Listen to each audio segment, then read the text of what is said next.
Julia Mendel, qui a été la porte-parole de Zelensky pendant les premières années de son mandat, a publié ceci aujourd'hui. Elle dit « Les médias occidentaux nous ont dit qu'il fallait mettre davantage de pression sur Poutine. Ça paraît tellement courageux. En pratique, c'était absurde, un festin en temps de peste. Cette guerre a coûté la vie à des centaines de milliers de personnes et détruit des millions de familles, dans une tentative de survivre à l'intérieur d'un hachoir à viande. Il fallait aborder Poutine autrement, pas par la force aveugle. Ce spectacle de mort sans fin n'aurait jamais dû être normalisé. Comment voyez-vous la situation aujourd'hui, surtout avec cette réunion du 35e anniversaire, cette fête de l'indépendance hier, où Zelensky était, une fois de plus, très frontal, en disant « Oui, nous allons mettre les Russes à genoux, nous allons continuer à gagner, et ils vont continuer à perdre. » Où va cette guerre?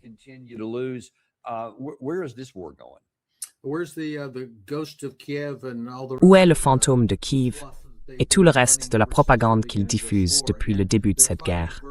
Encore une fois, ils mènent une guerre virtuelle.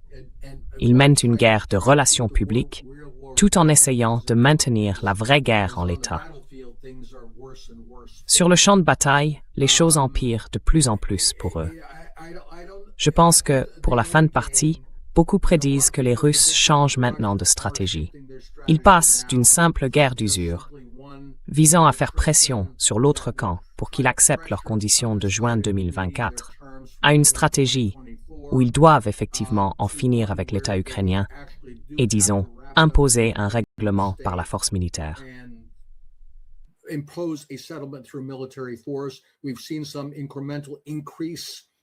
On a constaté une intensification progressive de la pression qu'ils exercent sur l'Ukraine.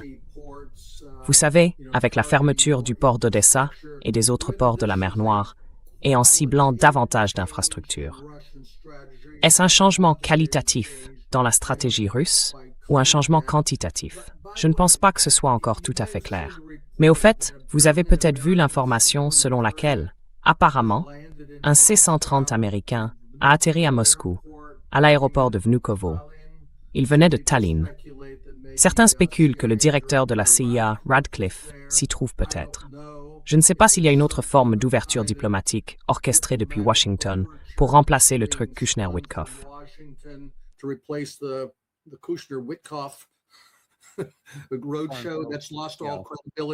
Une tournée qui a perdu toute crédibilité, même auprès des Russes, je pense.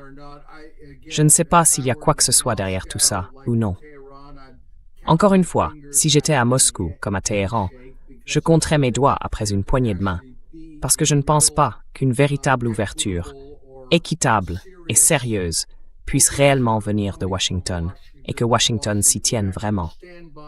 Mais on verra. Je pense quand même que les choses avancent vers une forme de règlement de cette guerre. Mais en attendant, oui, vous savez, Madame Mandela a raison. C'est une mort et une destruction tout simplement horribles pour ce qu'il reste de l'Ukraine, principalement à cause du nombre immense d'hommes qui meurent au front, sans aucune raison.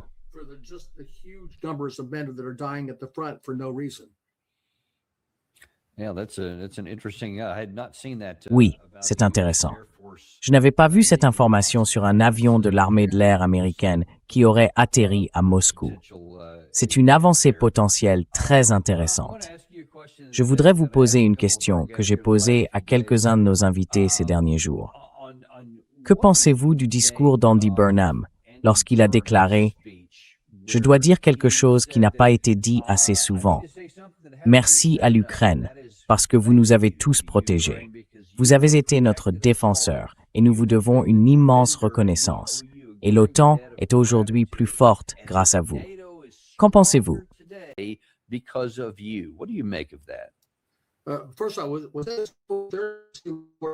Tout d'abord, je regardais les images là, et je n'arrivais pas vraiment à identifier l'avion. Bref, vous savez, avec le départ de Starmer et l'arrivée de Burnham, certains espéraient naïvement qu'il y aurait peut-être un changement dans la politique britannique. Je ne le pense pas. Je crois que c'est toujours la même chose. Comme nous le savons, et comme certains l'ont dit très clairement, l'OTAN et l'Union européenne sont prêtes à se battre jusqu'au dernier Ukrainien. Et elle le pense vraiment.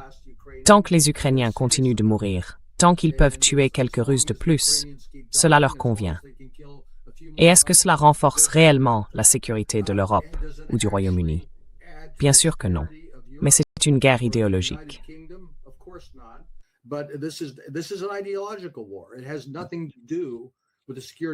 Cela n'a rien à voir avec la sécurité de ces pays.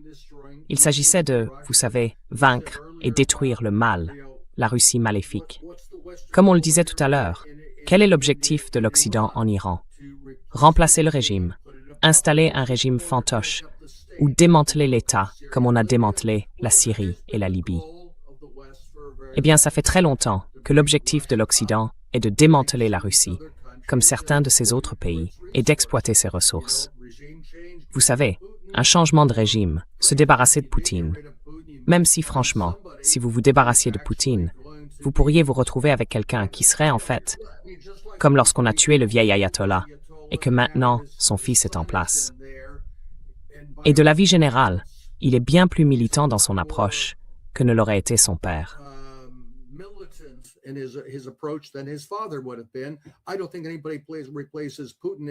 Je ne pense pas que quiconque remplacerait Poutine, si cela arrivait, et je ne m'attends pas à ce que cela arrive de sitôt, serait beaucoup plus difficile à gérer que lui. Ma crainte est en réalité l'inverse. Qu'en jouant ce jeu diplomatique avec l'Occident, qui ne peut mener à rien de bon, il risque de se faire berner, comme cela lui est arrivé tant de fois par le passé, que ce soit avec les accords de Minsk, à Istanbul ou à Anchorage. Je ne pense pas que ça puisse mener à quoi que ce soit de bon. Cela ne fera qu'entraîner une escalade toujours plus grande.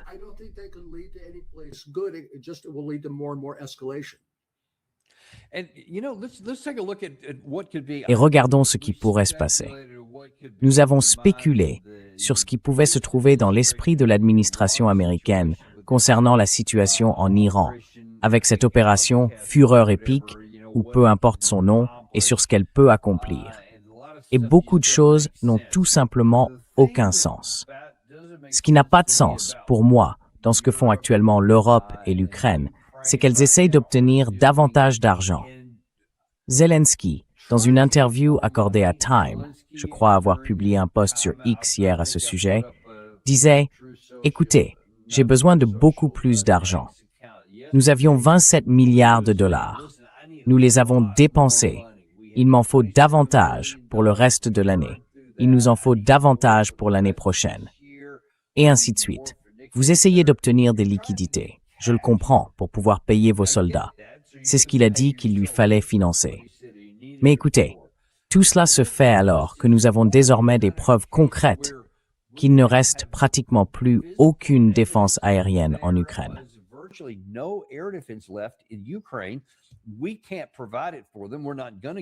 Nous ne pouvons pas les leur fournir. Nous n'allons pas leur donner nos stocks qui s'amenuisent. Nous pourrions encore en avoir besoin au Moyen-Orient, etc. Et nous ne pouvons pas les fabriquer assez vite. La Russie, en revanche, accélère sa production de missiles offensifs, en plus de ses drones.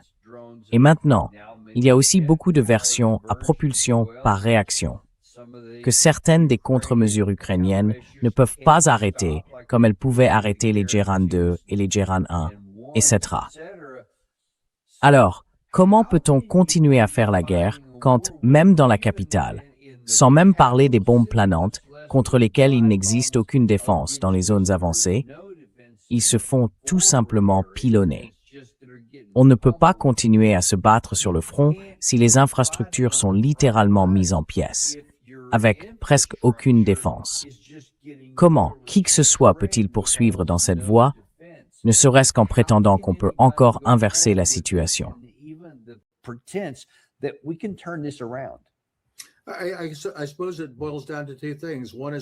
Je suppose que ça se résume à deux choses. La première, c'est jusqu'à quand ils peuvent maintenir la façade d'un État virtuel, uniquement grâce à l'argent. Et j'imagine que, pour ceux qui s'en mettent plein les poches, c'est l'objectif principal. La deuxième, c'est de savoir combien de chair à canon supplémentaires on peut jeter dans la ligne pour enrayer les rouages chez les Russes, pour les ralentir autant que possible.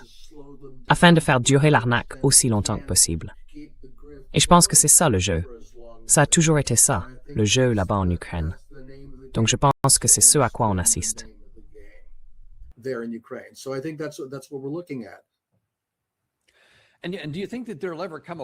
Et pensez-vous qu'il arrivera un jour où les populations, que ce soit en Grande-Bretagne, en Allemagne ou en France, diront « Attendez, ça ne peut pas marcher, ça ne marche pas, ça n'a pas marché, ça ne peut pas marcher ». Ou bien, est-ce devenu un tel bruit de fond que plus personne ne prête attention à ce que racontent ces types? C'est du blablabla. Bien sûr, donnez-leur encore plus d'argent.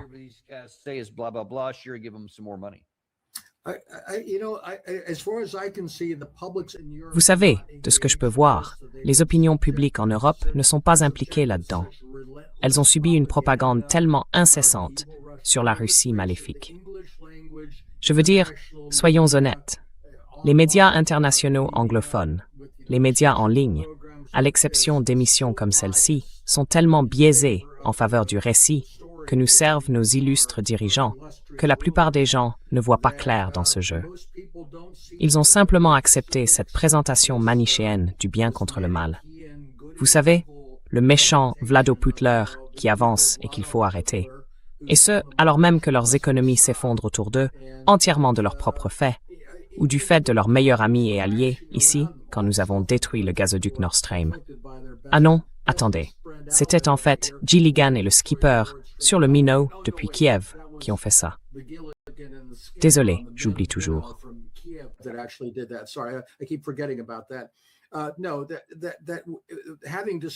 Non, ils ont détruit leurs économies et je ne sais pas dans quelle mesure les populations peuvent vraiment prendre conscience de cela.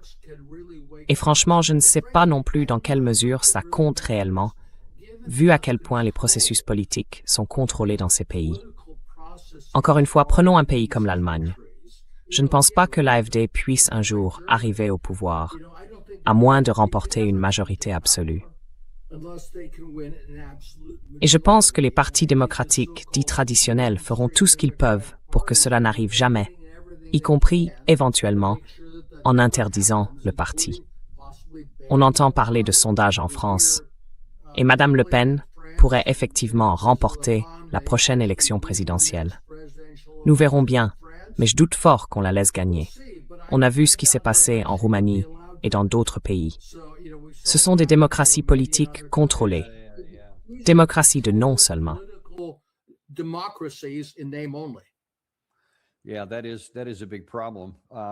Oui, c'est un gros problème.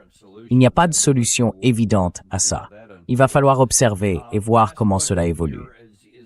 Ma dernière question porte sur l'Ukraine. Si en Occident, c'est en quelque sorte du bruit de fond ou quelque chose de politiquement contrôlé, comment interprétez-vous le fait que Yulia Mendel fasse les déclarations qu'elle fait? Elle est restée assez discrète pendant longtemps, jusqu'à ces derniers mois environ. Mais là, elle voit tellement de destruction, tellement de carnage, qu'elle commence à prendre la parole. Vous avez aussi Arestovitch, après avoir été limogé. Il est passé sur la BBC en disant « Hey, il nous faut de nouvelles élections ». Donc il semble y avoir certains mouvements, quelques manifestations. Pensez-vous que ce ne sont que des problèmes mineurs, de simples petits signaux qui vont disparaître? Ou pensez-vous que cela pourrait annoncer que le peuple ukrainien pourrait enfin se soulever et provoquer au sein même de son gouvernement une nouvelle situation de Maïdan? Est-ce possible?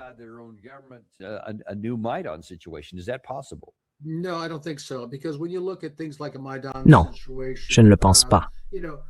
Parce que quand on regarde des choses comme une situation de type Maïdan, vous savez, beaucoup d'entre nous ont été conditionnés à accepter le mythe de la révolution. Cette idée léniniste selon laquelle, lorsque la misère du peuple devient si insupportable, il se soulève d'un seul homme contre ses oppresseurs. Ça n'arrive jamais. Ce n'est jamais arrivé dans l'histoire. Et ça n'arrivera jamais. Chaque fois qu'il y a une révolution de rue, un changement de régime, une révolution de couleur, c'est piloté par quelqu'un. Quelqu'un l'organise. Quelqu'un au sein de la structure dirigeante ou de l'extérieur mène une opération d'une sorte ou d'une autre.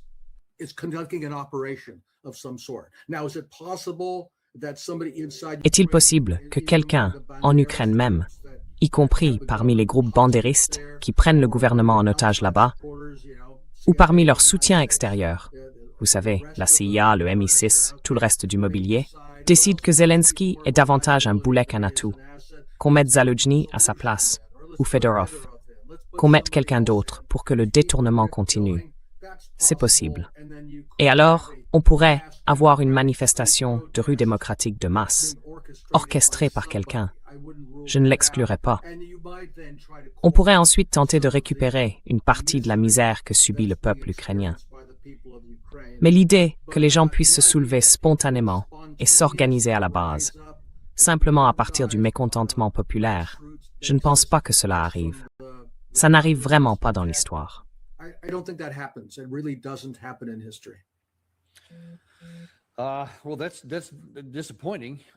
Eh bien, c'est décevant, parce que, je veux dire, je me mets à leur place. Si je suis juste un Ukrainien ordinaire, je ne veux tout simplement pas que les hommes de mon entourage, mes frères, mes sœurs, mes pères, peu importe, soient envoyés dans ces broyeurs à viande. J'ai dit mes sœurs parce qu'apparemment, il y a maintenant une idée qui circule. Peut-être qu'il faut commencer à mobiliser des femmes aussi. Je veux dire, il ne semble pas que les gens vont rester passifs éternellement et se laisser littéralement réduire en bouillie sans faire quelque chose. Vous ne pensez pas que ce soit possible. Je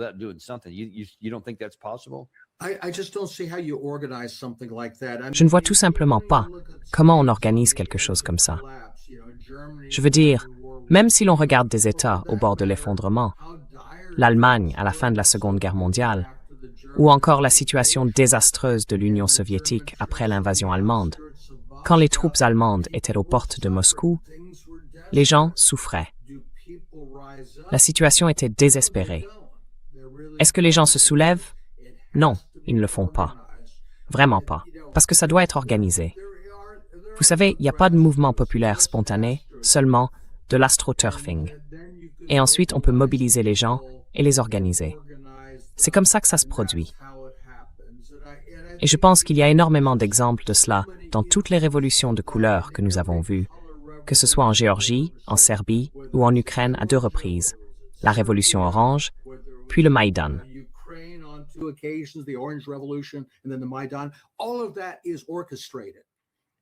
Tout cela est orchestré.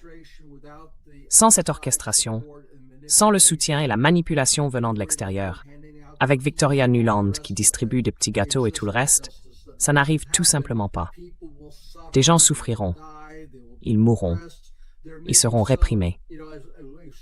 Il peut y avoir des cas, comme on l'a vu en Ukraine, où les gens ripostent dans la rue et essaient réellement de s'en prendre aux équipes chargées d'embarquer les gens de force.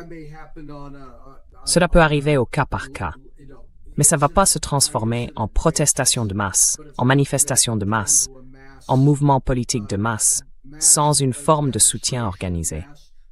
Je ne sais pas d'où cela viendra. Je ne sais pas si les Russes pourraient y parvenir.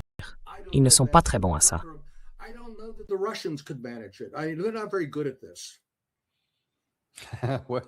Eh bien, il va falloir attendre et voir, j'imagine. Mais c'est tout simplement angoissant de voir autant de gens continuer à mourir pour rien. C'est horrible. En réalité, écoutez, cela constitue bel et bien un génocide du peuple ukrainien qui n'est pas mené par les Russes. Enfin, je pense qu'on peut le dire sur le front, parce que si l'Occident est prêt à se battre jusqu'au dernier Ukrainien, malheureusement, Moscou a choisi de mener cette guerre en les y obligeant et en éliminant toute la main-d'œuvre de l'Ukraine. Comme le dit un commentateur, Moscou détruit la banque de sperme de l'Ukraine. Eh bien, je ne pense pas que ce soit une manière très humaine de faire la guerre. Vous savez, Grant a dû passer par Lee pour atteindre Richmond. Grant n'avait pas d'Oreknik. Pourquoi les Russes mènent cette guerre de cette façon? Encore une fois, comme je pense que notre ami Doug McGregor m'a cité dans votre émission l'autre jour.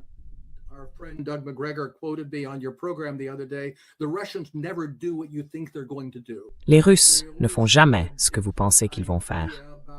Ils ont toujours une autre idée de la façon d'agir que celle que vous auriez à leur place.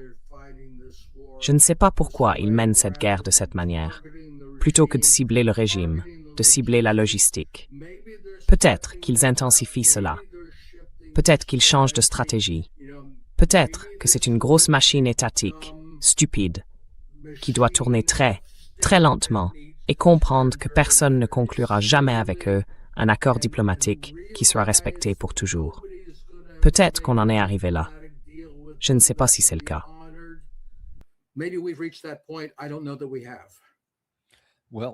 Comme pour toutes ces situations, le temps nous le dira. Mais nous vous remercions vraiment d'être venus aujourd'hui, partager votre point de vue sur ce que nous avons vu ici. Oui, Dan, nous avons enfin une réponse au mystère de cet avion qui a atterri à Moscou. À l'origine, cela devait être une réunion secrète, mais selon certaines informations, le directeur de la CIA, John Ratcliffe, est à bord de cet avion, où il était. Et ça, c'est quoi? C'est un C-141 ou quoi? Je n'arrive pas à assez... Oui, peut-être un C-17, je pense. Un C-17, d'accord, très bien. C'est un avion à réaction, pas un avion à hélice. Donc oui, d'accord. Oui, c'est clairement un gros avion militaire, ça dit. C'est intéressant. Oui, wow, intéressant. Eh bien oui, tout le monde va vouloir le savoir. Gary, très vite, si vous pouvez reprendre la parole. Est-ce qu'on a dit quelque chose sur la nature de la mission? Pourquoi est-il là?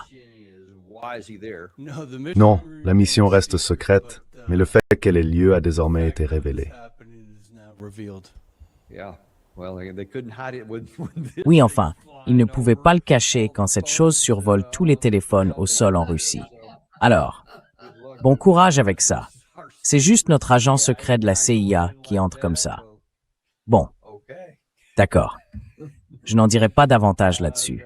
Mais bref, merci beaucoup d'être venu aujourd'hui. C'est toujours un plaisir de vous recevoir. Et nous vous apprécions aussi, vous tous. On se retrouve cet après-midi, à 15h, avec Trita Parsi, qui va nous donner en quelque sorte les coulisses de la façon dont les Iraniens vont réagir à cette question du programme Opération Epic Outcast. Quelles sont leurs options? Et que disent certains de leurs dirigeants? Comme seul Trita Parsi sait le faire.